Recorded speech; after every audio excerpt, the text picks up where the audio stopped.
Looks like we're good to go. Looks like we're recording. Hopefully you guys are all doing all right out there. Still holding up. So we will continue with our discussion of political archaeology, moving on to our second installment. So building off of our discussion of how archaeology can be used in the kind of role of nationalism and nation building, which, as we kind of saw through the case studies we looked at there, can kind of have in a sense, a negative connotation, kind of taints the image of archaeology in the sense that it can be used for these kind of questionable goals of building these nation states, as we saw in a variety of places, but really in particular looking at the notorious example of Nazi Germany. So today we're going on and talking about political archaeology, but in a very different way. So we're looking at this book here by Randall McGuire in particular, and he definitely sees archaeology as political, but in a very kind of positive way.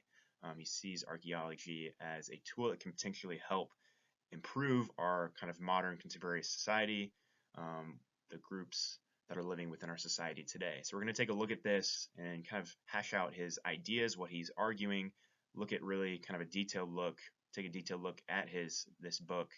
So I'm going to give you guys kind of a basic introduction to some of the other chapters that I didn't have you guys read, particularly the ones that are discussing kind of the theoretical foundations of the arguments that he's making, since they are kind of important within those case studies that I had you guys read. And then I'm going to go into the case studies themselves, particularly to help you guys understand maybe those other chapters, that other chapter that I did not have you read in terms of the case study. So let's get into it. We'll start again with the kind of theoretical foundation. So what exactly is going on here? What is McGuire arguing? Well, it's pretty clear and explicit that McGuire sees archaeology as always political. He makes the argument that he's actually critical of archaeologists who kind of shy away from this idea.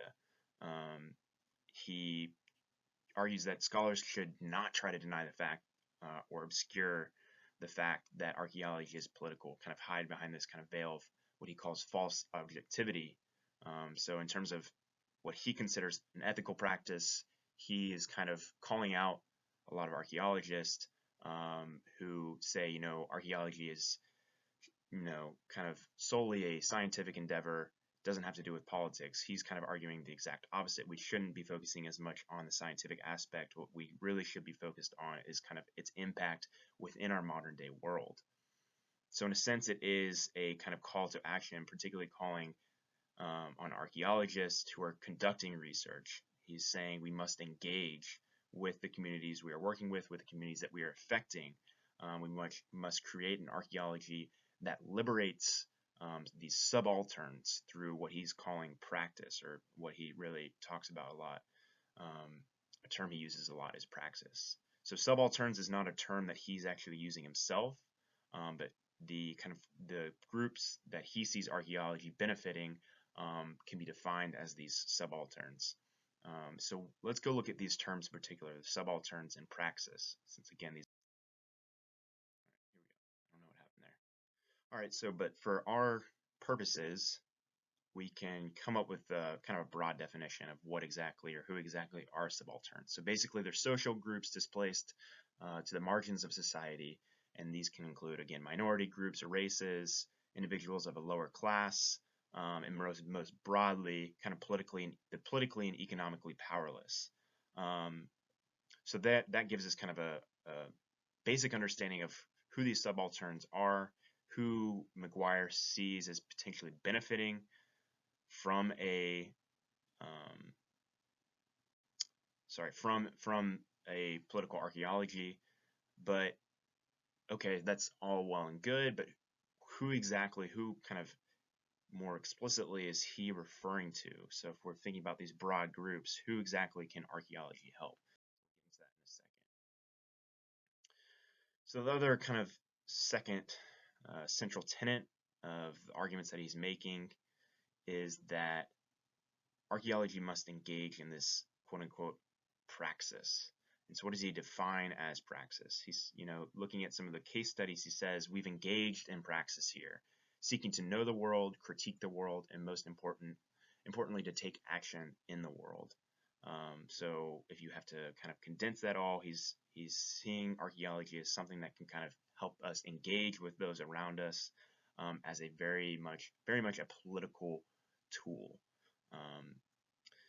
So again, who, if we're going to engage, if we're going to critique, kind of, and take action in the world around us, who are those subalterns that we can,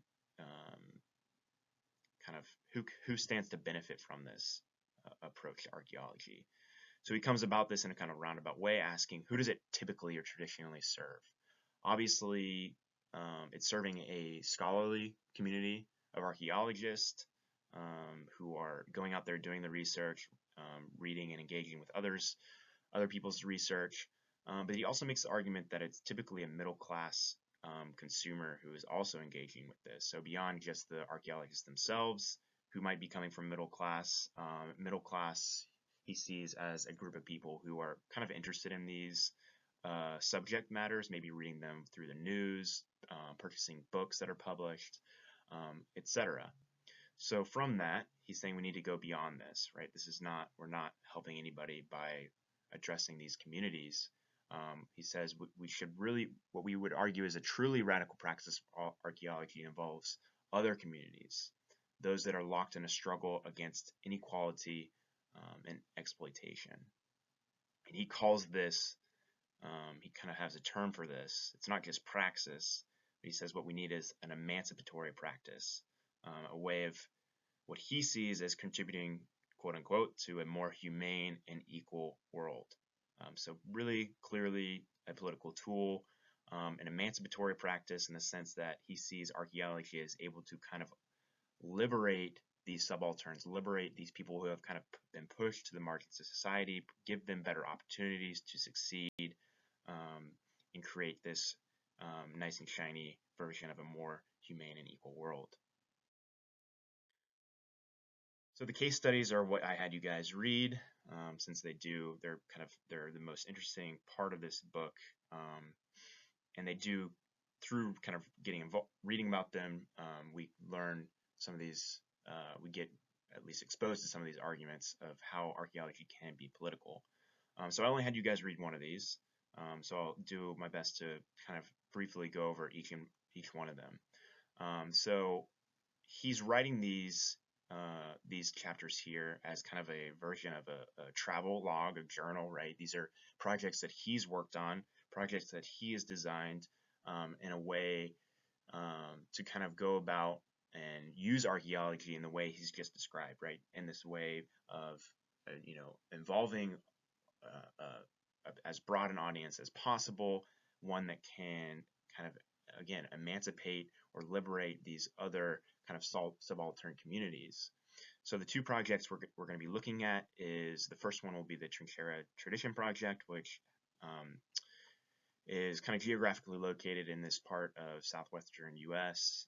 And northern Mexico, kind of straddling the border there, as indicated in the map. And then the second one is the archaeology of the Ludlow Massacre. So Ludlow is a town in Colorado, basically a ghost town today. I mean, existed as a mining town, and after this, I believe after this massacre, this war occurred, the town was essentially abandoned, but it is located in modern day Colorado. So that will be the second case where we're going to briefly. So we'll start with the Trinchera project. So what exactly is going on here? Maybe unsurprisingly, McGuire doesn't really talk a lot about the archaeology of the project, but I do feel like it is important to kind of give us some foundation to understand what exactly is going on. Why did they kind of originally seek to conduct an archaeology project in this area? So basically, it seems like McGuire was interested in looking at these kind of large-scale, geographically large-scale patterns across the southwestern United States and northern Mexico, of what he saw as kind of similarities in the archaeology that he was seeing, particularly for these kind of late pre-Hispanic time periods. He describes kind of the typical,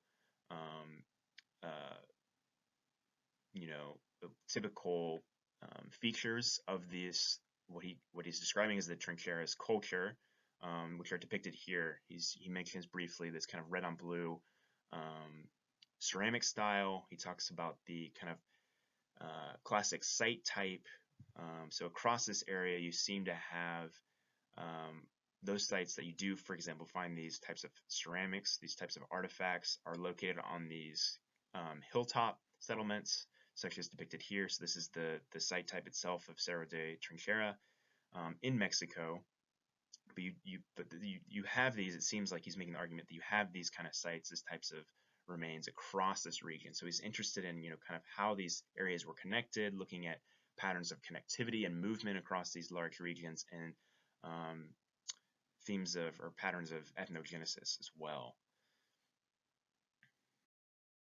But again, he doesn't really, that's not really his main goal in writing this book, and maybe even, the main goal of the project itself. So he describes kind of beyond the traditional archaeological research objectives. He mentions that the principal objectives of the project was to build an archaeology that recognizes, confronts, and attempts to alter the power relations of double colonialism on the border, this U.S.-Mexican border. So what does he mean by this double colonialism? So we're going to talk about this, get into a little bit more detail. So first off, double colonialism, obviously there's two elements of colonialism going on. And he described those as this kind of imperialistic archaeology throughout Latin America, conducted by the U.S. So the U.S. kind of going into these Latin American countries, conducting research in a very kind of imperialistic, colonial kind of way. The second element of this kind of double colonialism is colonialism within each individual country, within each individual nation. So he sees this going on not only in the U.S. but in Mexico as well. So this issue of double colonialism is kind of complex, and he goes into how these kind of develop. And I wanted to discuss this a little bit more since it is kind of interesting. It gives a little bit of detail, interesting detail about how archaeology developed within these two nations and kind of the ramifications those have. So I want to talk a little bit about that.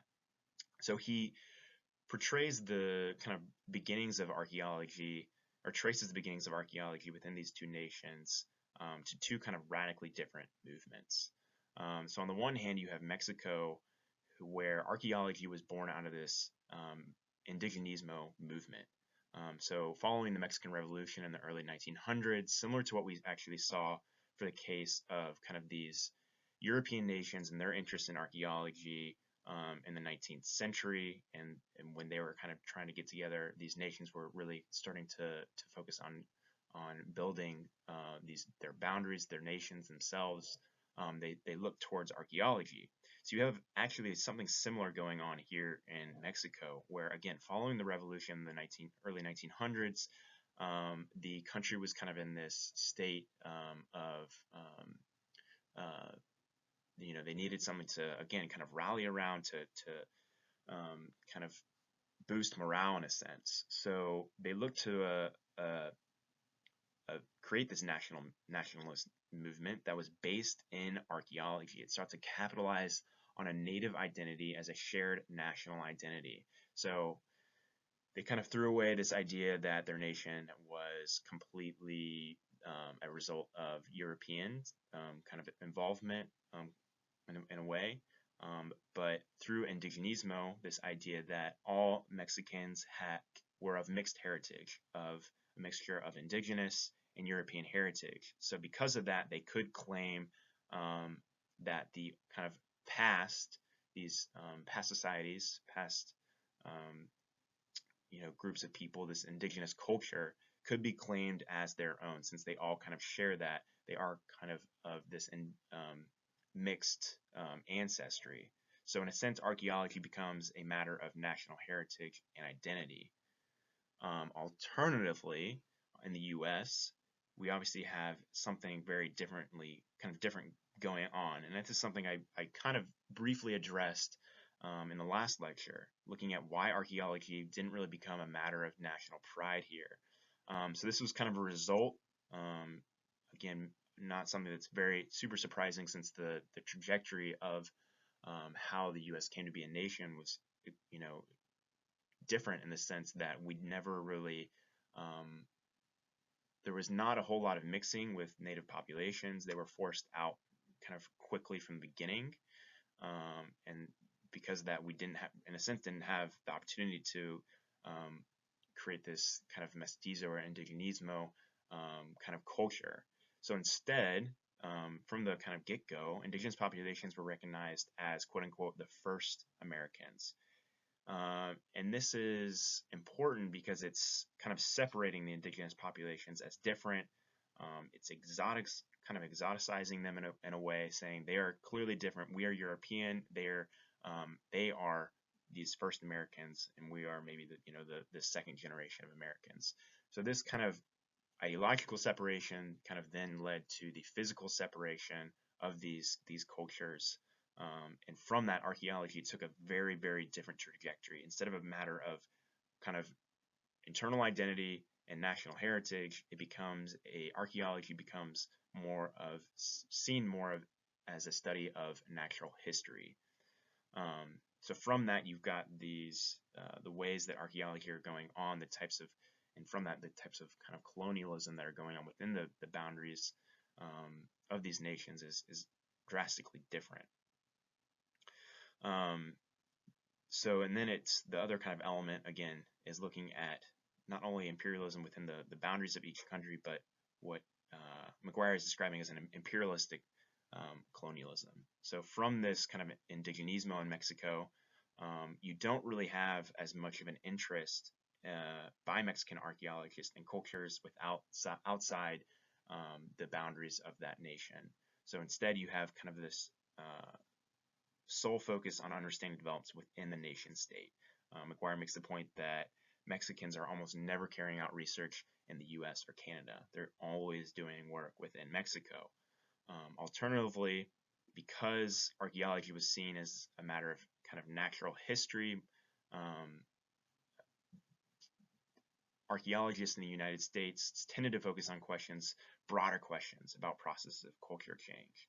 And this kind of led to a tradition within U.S. archaeology to do research outside of our own boundaries. So this is where really imperialistic colonialism comes in, where, again, a lot of Americans are working outside of our boundaries and going into other countries. Within these situations, there is not at least McGuire is making the argument that there's not a solid attempt to work with local communities, to work with whether it be the indigenous communities themselves, or otherwise. These tend to be kind of U.S. centric projects, and on top of that, these projects tend to have more money. They're better funded than the projects, for example, in Mexico here. So that kind of further exacerbates this problem of these kind of differences in approaches and resources that are available to each one of these, or these archaeologists coming from these different backgrounds. Whoops, that was a little bit out of order. So using this, so McGuire really sees this project as trying to tackle head on, address this kind of double colonialism, overcome it in a sense, and engage with kind of audiences that are, or communities that are typically overlooked and marginalized through archaeology. So beyond the archaeology itself, what exactly are the goals here? To be more clear, he describes kind of three. He talks about collaboration, and this is multi-dimensional in the sense that he sees collaboration between the archaeologists from both countries as important. He sees collaboration between the archaeologists and the indigenous communities as important. He sees collaboration between U.S. archaeologists and local non-indigenous Mexicans as important. So that there's a lot of different types of collaboration that he's trying to achieve. The other goal he mentions is outreach and education, and he gives clear examples here of how he's trying to do this in Mexico. So he paints this kind of picture of these norteños, these Mexicans who are living in the northern part of Mexico, as ones who don't really identify with the local archaeological cultures, the indigenous cultures. So he's really interested in kind of talking with them, educating them about these surrounding sites, about this trincheras tradition. And then he also mentions as a goal the desire to address colonialism through consultation. So consultation here comes again looking at examples he provides. Really comes through with, he talks about their efforts to consult with Hohokam leaders and community members to from the get-go in designing this project, asking them for their, not only for their permission, but their kind of input in a sense. So talking to these kind of political leaders and community members of the Hohokam community, this indigenous community. So if those are the goals, then we need to kind of ask, was McGuire and his team successful? Were they able to kind of address these problems? I think one of the reasons McGuire ends up writing this book is that he kind of got into these projects really excited. He saw the kind of real potential for archaeology to be a political tool, and it became pretty clear, and he seems to be making the point here, that it's a lot harder than it sounds. While he was able to kind of skim the surface in a sense for all these goals, right? He was able to collaborate, he was able to educate and kind of consult with locals in a way that was very kind of can be used as a model. He sees it as, I mean, particularly with this example, ones that was kind of plagued by some problems. He didn't, in a sense, it didn't go as deep as he was hoping. So I think you could make the argument that it was potentially successful, maybe as a first kind of attempt, but it didn't really hit all the ultimate goals he was hoping to achieve. So from that, so kind of this kind of what seems to be a discouragement on his part of working, he's kind of reflects and says, because it wasn't successful, he kind of wanted to move on to a different project, particularly a project within the kind of the U.S. borders, which brings us to the second case study, which is the Ludlow Massacre, and as I mentioned before, which occurred in Colorado in the early 1900s. So giving you a little bit of background, so this area of the United States, looking at Colorado and this kind of western frontier, between kind of the late 1800s and the early 1900s, coal mining was increasing and becoming increasingly dangerous. And so obviously workers kind of attempted to combat the inherent dangers of these of their vocations, of their jobs, by forming unions. So beginning in the 1900s, the United Mine Workers of America began organizing miners in southern Colorado. So this is when kind of antagonisms kind of mount and escalate very quickly. So in 1913, workers went on strike in Ludlow after they sent several demands to their employers, and these were essentially rejected. When they were rejected, these demands, in order to improve the safety of their work environment, after these demands were rejected, the strikers, those who were in support of these demands, were evicted. So they typically lived in these kind of company towns, these towns that were built by the companies who own the mines. So following the demands, the companies evicted those who were in support and moved them to this tent colony, which is pictured here up in the right-hand corner.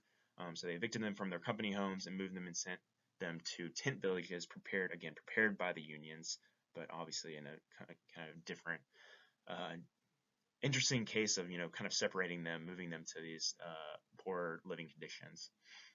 So you can see how things are already starting to escalate. So in April 1914, after things are still not kind of settled down, the Colorado National Guard were sent in, and eventually led to the death of 19 camp inhabitants. And these weren't just the the males who were working in the mines.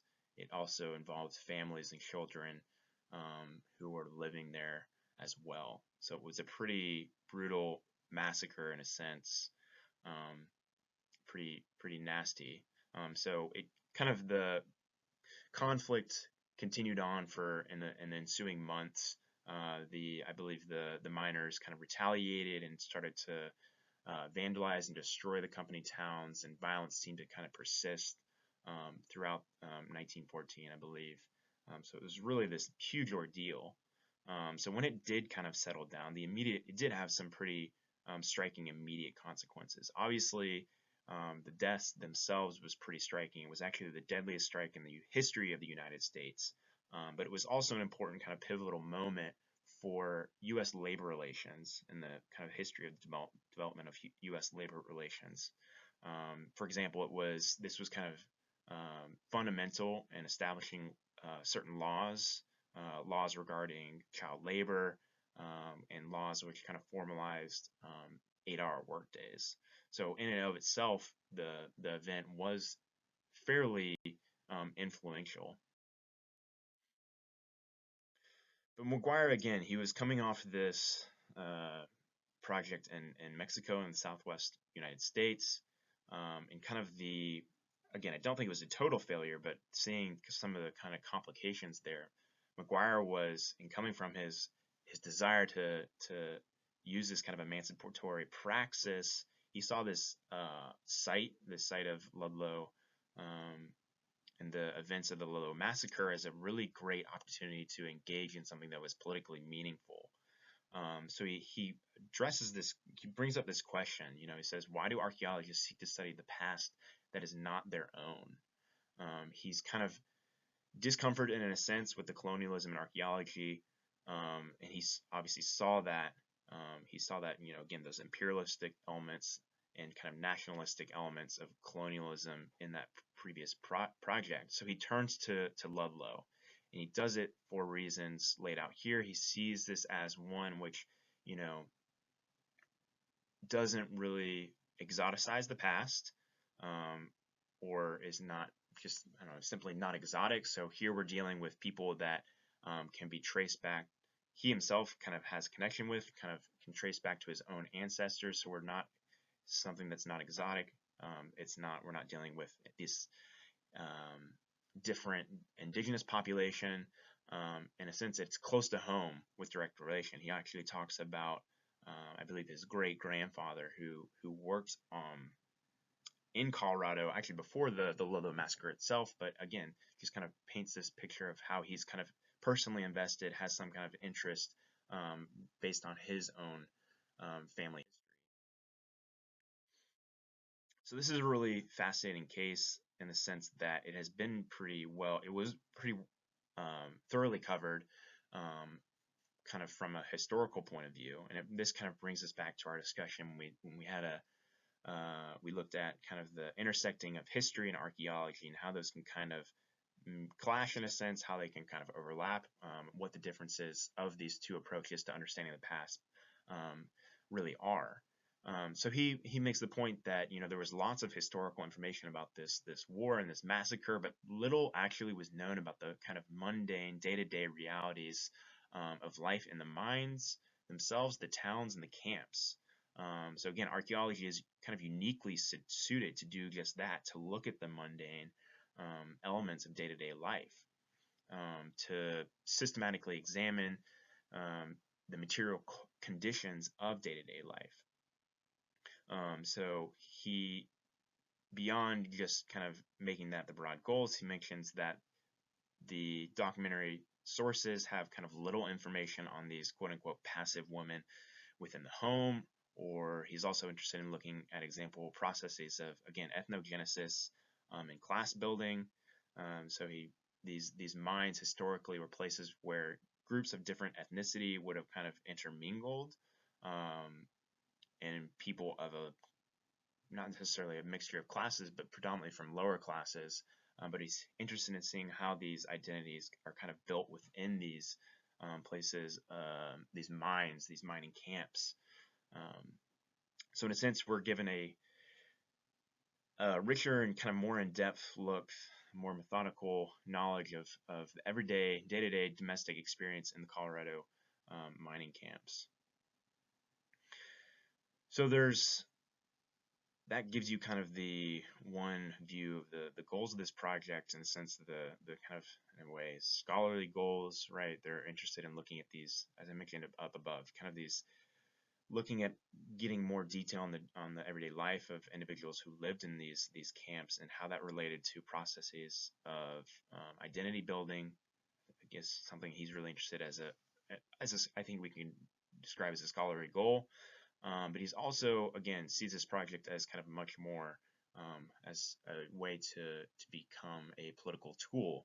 He sees it as a way for kind of transcending this kind of traditional middle class archaeology, but involving, obviously, here these kind of individuals or groups that would have been of a lower class, maybe blue collar, who find this, who maybe can relate to the archaeology and the events that happened here.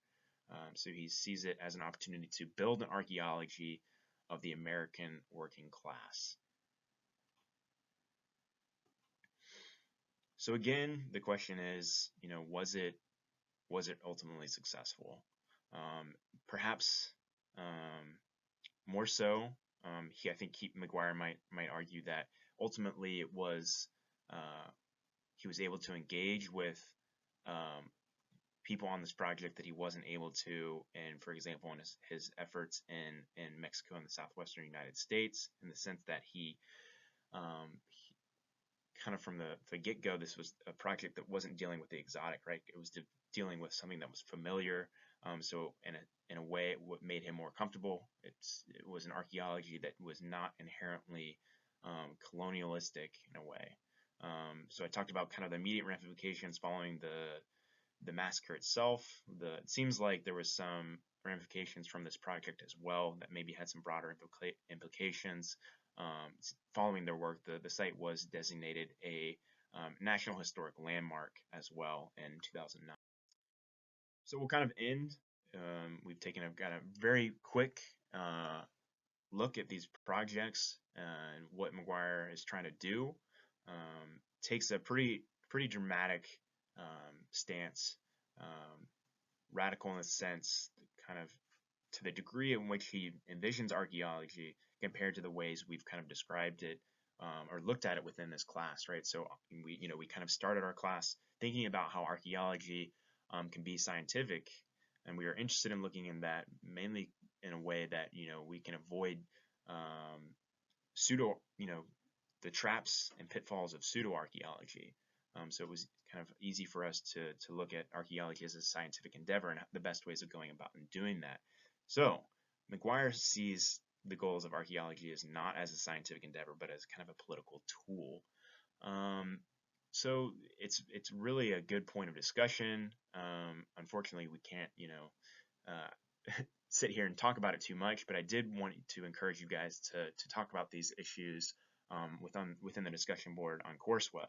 So again, what are some of the potential problems we see within this kind of program that McGuire lays out? Are we, generally speaking, are we okay with what he's doing? Do we see any problems? Again, think about our discussion of ethics. We kind of concluded our discussion of ethics thinking about the kind of ramifications if we engage in a completely ethical archaeology. What are potential problems? So think about that as well. And then being more kind of clear here, do we see any problems with the positions that McGuire is taking within these projects? And I'll be pretty even more clear here.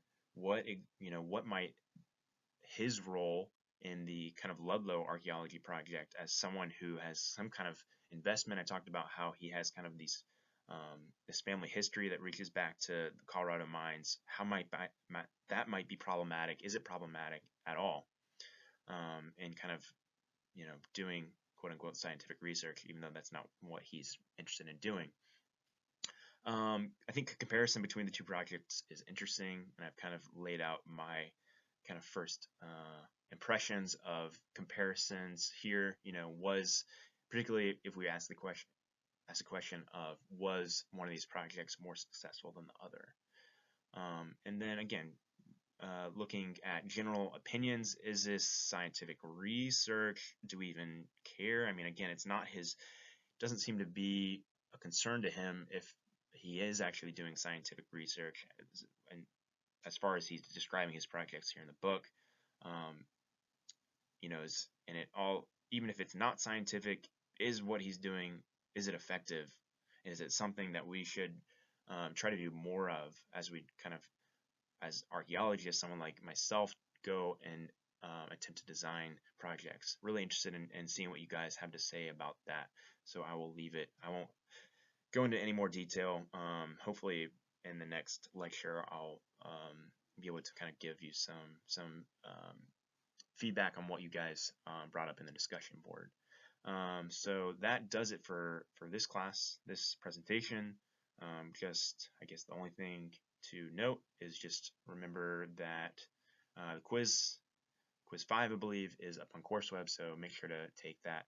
And yeah, that's it. See you guys next time.